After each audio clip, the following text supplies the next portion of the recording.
गोंडवाना के भागीरथ गोंड राजा हीर सिंह ने नागपुर और चांदा इलाके में 45,000 तालाब बनवाए। राजा की तरफ से भेंट में सोने का हल देकर सम्मान करने तक का चलन तालाबों की चांदी का राज्य चांदा गोंड काल में बनाए गए जल स्रोतों में से हैं। चांदा राज्य के असंख्य तालाब।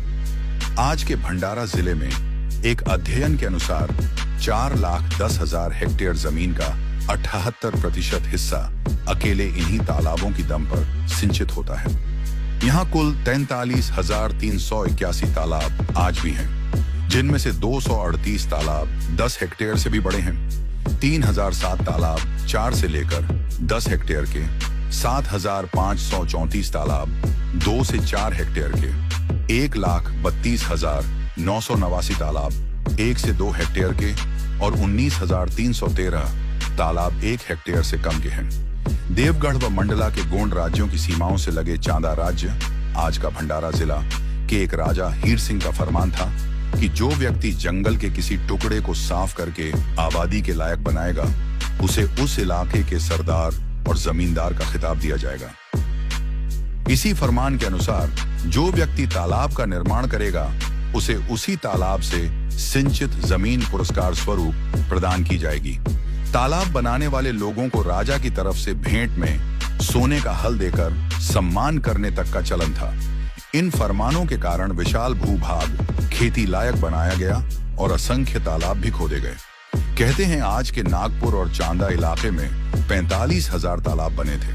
वैनगंगा घाटी की मराठी पट्टी में किसानों की एक छोटी जाति कोहली, भंडारा, चांदा, गढ़चिरौली और बालाघाट जिलों में बसी है। ये जाति विशाल सिंचाई तालाबों के निर्माताओं के रूप में जानी जाती है, जिनके कारण पूरी वैनगंगा घाटी प्रसिद्ध है। इन तालाबों का पानी धान और कोहली जाति की प्रिय फसल गन्ना के उत्पादन के काम में लाया जाता है। गोंड राजा हीर सिंह ने नागपुर और चांदा इलाके में 45,000 तालाब बनवाए। भारतीय इतिहास में दूजा उदाहरण नहीं है।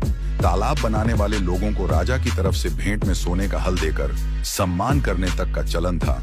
Source महास्त्रा gazetteer. अशोक ने जो 84,000 स्तूप बनवाए, धर्म प्रचार के लिए उसको महान बोला जाता है। वही चांदा साम्राज्य के गोंड राजा हीर सिंह ने महाराष्ट्र में 45,000 तालाब बनाए और तालाब जो भी मराठी किसान बनाता, उसे सोने का हल गोंड राजा उसके घर जाकर देते थे। ये मराठी लोग महान दान दाता क्षत्रिय गोंड राजाओं को भूल गए, जिनके बनाए भी इनके उपयोग में है और लूट करने वालों को आज भारतीय इतिहास में महान बताया जा रहा है। अशोक ने जो 84,000 स्तूप बनवाए, अगर वही 84,000 अगर कुएं खुदवा देता, तो दलित बौद्ध को अन्य समाज के कुओं पर जाकर बेइज्जत न होना पड़ता। मगर इस हत्यारे को तो धर्म का भूत सवार था।